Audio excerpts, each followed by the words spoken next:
Le karaté sénégalais, une discipline qui prend une nouvelle tournure dans son envol.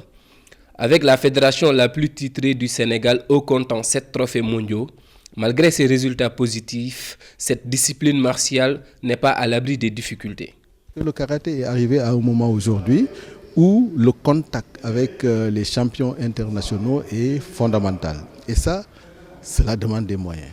Ces moyens-là, nous ne les avons pas parce que quand on demande pour aller, par exemple, au niveau de certaines compétitions, nous ne pouvons pas avoir le maximum de combattants parce que ça coûte cher. Mais l'autre élément, c'est qu'au niveau des pays Schengen, on a toujours un refus catégorique des visas et cela pénalise nos combattants.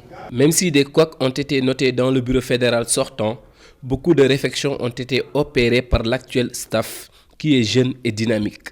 La particularité de cette année, c'est les coupes qu'on veut mettre en place. Il y a la Coupe du Sénégal dans les petites catégories cadets juniors espoirs. Il y a aussi la Coupe du Sénégal au niveau des seniors.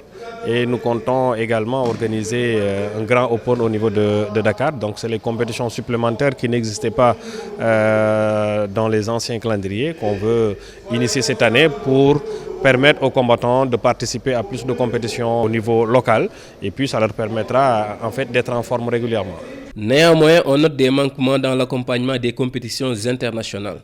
Même si les combattants ont un bon niveau et prêts à participer dans les grands chelems, l'État du Sénégal ne devrait ménager aucun effort pour pousser l'équipe nationale à prendre part lors des Jeux olympiques prochains.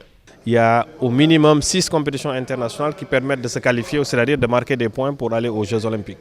Donc ça demande beaucoup d'argent, ça demande une préparation forte au niveau local, c'est-à-dire s'entraîner régulièrement pour pouvoir participer à ces compétitions. Maintenant, on a besoin du soutien de l'État.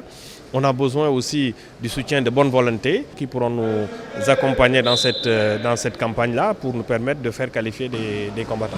Selon les entraîneurs de l'équipe nationale de karaté, le niveau est bon, même si des améliorations sont inévitables, dans la mesure où le haut niveau demande de la perfection. Ces stages que nous faisons entrent dans ce cadre de remettre le karaté sénégalais au niveau d'antan.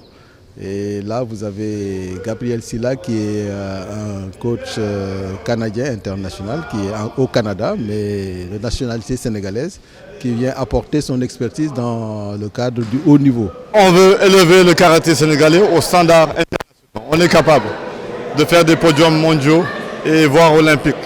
Donc pour ça, il faut recommencer à la base et nettoyer tous les déchets dans le karaté. Aujourd'hui, c'était un entraînement, on avait les athlètes élites et tout. J'ai travaillé avec les profs de dojo. Lundi et mardi, on a travaillé ensemble. Et c'est à partir des dojos que les choses vont se faire. Ils travaillent avec nous depuis le lundi sur la préparation physique, sur maintenant les techniques vraiment qui sont valables au niveau international. Et maintenant, ça continue pour permettre à nos athlètes d'être au même niveau d'information que les autres. On est la fédération la plus titrée au Sénégal. On vient tout fraîchement des championnats d'Afrique où on est revenu avec une médaille d'or.